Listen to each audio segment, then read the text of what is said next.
আল কোরআনে আল্লাহ রাব্বুল আলামিন ইরশাদ করেছেন, ইয়া আইয়ুহান নাসু উবুদু রাব্বাকুমুল্লাযী খালাকাকুম ওয়াল্লাযীনা মিন ক্বাবলিকুম লাআল্লাকুম তাত্তাকুন।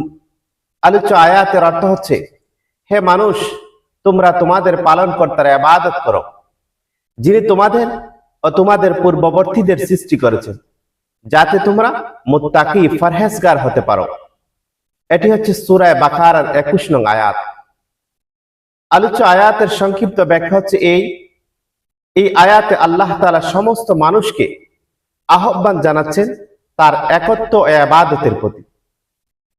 এই আয়াতের মধ্যে তিনটি গুরুত্বপূর্ণ বিষয় রয়েছে, আর তা হচ্ছে এক, আহ্বান সকল মানুষের প্রতি, ইয়া আইয়ুহান নাসু, অর্থাৎ শুধু মুমিন নয়, বরং সকল মানুষকে ডাকা হয়েছে।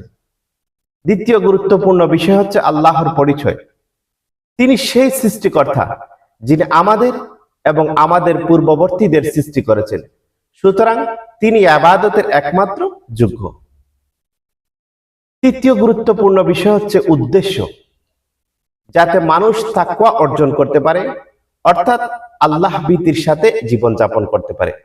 আল্লাহ রাব্বুল আলামিন যেন আমাদের প্রত্যেক মুমিন মুসলমানকে এই আয়াতের যথার্থ মর্মার্থ বুঝে আমলের তৌফিক দান করেন।